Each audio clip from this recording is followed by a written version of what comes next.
I'm pretending I know what's going on. Pizza pie? Yeah. No, there's another one on the other side of the tent. Oh, yes. Time is ticking. That's where you wanted the night. Yeah, perfect. Let us know if anyone gets out of hand. The countdown is on. We've come a long way. We can't turn the dial back now. For a festival, See, look, this is what I'm thinking. months in the making. Is Ruth here? She should be around here. Tracy's just said he's going to send Ruth to stand on the... Do you want to check on, stand on the corner? Wow. If I hear that there's a drama at the doors, I'll panic. Everything needs to be perfect.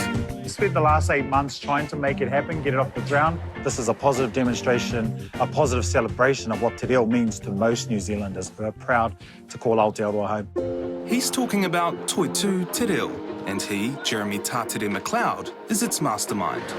I've got till sundown today, and then I have to relinquish the reins. It just means that we have to execute the plan and let the taniwha do its thing. Let the hui go ahead.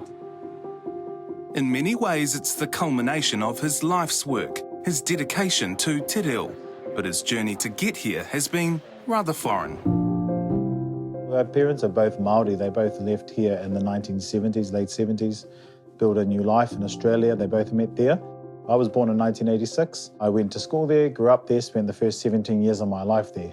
And my parents had no knowledge of Te Reo Māori. They lived a happy life in Australia. I suspect they were very anxious about anything to do with Māori language and culture because they were products of their generation, right?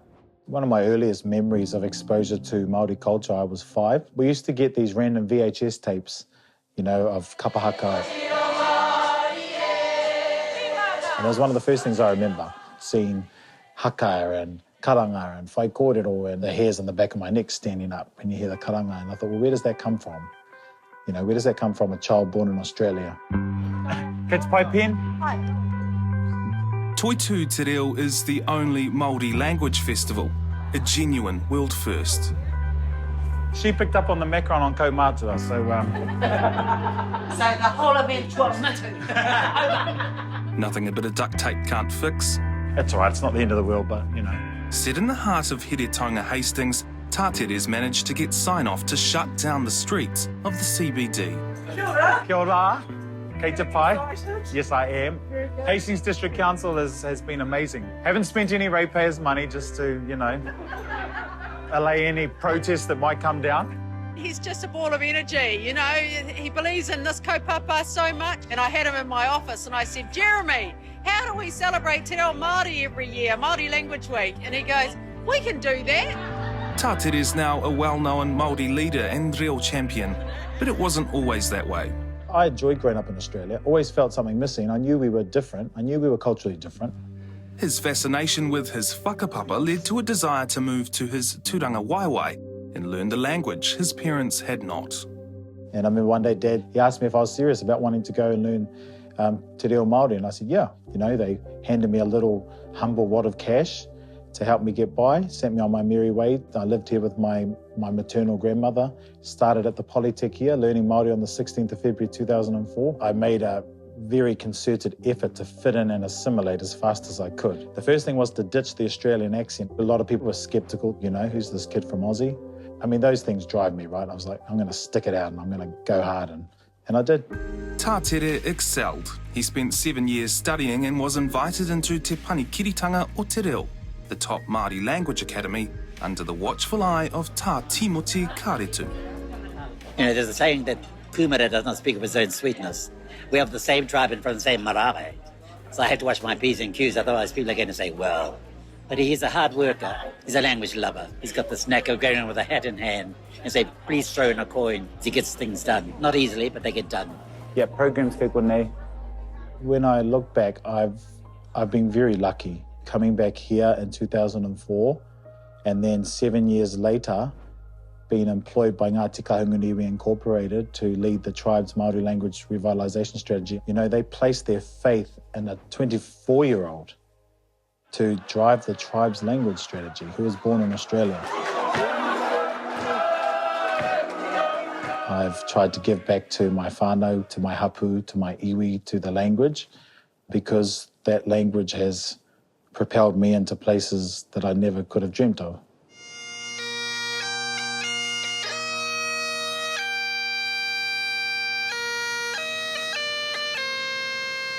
All right. Toitū Te Reo, what do we need? It's time to execute the plan. I'm going to try my best to give some people some Māori and what I can give, but meaningful. Not just a kei te pēhe a koe and I'm not even listening. Kia ora. Tēnā tātou katoa, kia ora tātou, mō rena. Toitū Te Reo is a celebration of the language, a festival that comes at a time when Māori are feeling under attack. We will change all the woke, virtue-signaling names of every government department back to English. It should have its English name first. When 5 million people speak English in New Zealand, actually being able to name our government department is actually important. To attack an innocent language that's an official language of the country, that's just sort of, you know, surviving in some communities, that's hard because I just don't understand that. I thought, well, how can we inject some happiness into this space? How can we show the world that this is a language that's loved and it lives in multi-facets? And how can that be our response? Activism can be through a positive lens too, and I wanted that to be my contribution. But his contribution hasn't been without challenges. Kia ora tātou. Te Rina and I have 3 sons, 15, 10 and 2. You know, they've had to live and breathe Toitū. Kia ora, son, love you. Of course, they're the ones that miss out on time with Papa. And only recently I've sort of been diagnosed with ADHD, which sort of made a lot of sense. It validated most of my life's journey. One of the hardest things is slowing down the brain because the brain's always wired. But Toitū was, that was probably my brain when you look at everything that was happening in Toitū. And there's lots happening. I'm just in the rounds and it's stunning. E hikaka rawa atu ki te tai mai ki tēnei kaupapa whakahirahira. This is the first of its kind, a real Māori festival that's literally shut down a city. To walk around that festival and see people from all walks of life, from all generations, from all of the tribes of the country, grassroots, you know, it was amazing. And I thought, wow, these people believe in a kaupapa. It's a kaupapa that has the full support of the who's who of Māoridom. Now the Māori Queen, Ngā Waihono i Te Pō, played a special part, like Tātere did at the late Kiingi Tuheitia's tangi.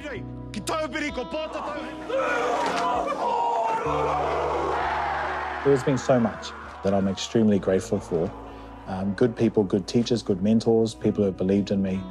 But I think it's a bit phenomenal when I look back for a kid born in Aussie. And it's the next generation of Māori kids that drives Tātere. No, I do it because I think about the society that I want my grandchildren to grow up in. And I want it to be a society that's accepting and they won't have to deal with some of the rubbish that we're having to deal with. I think all generations who are here will get something from it, not least of all the fact that, you know, it's proud to be Māori, despite everything the government does. It's the beginning of something big, I hope. It can only get bigger. I'm amazed at how many people are here from across the country. It's phenomenal. Rangatahi and tamariki, all here embracing their language, embracing who they are. It's moving, it's heartwarming, it's reassuring, it's reaffirming. And it's a little bit emotional too.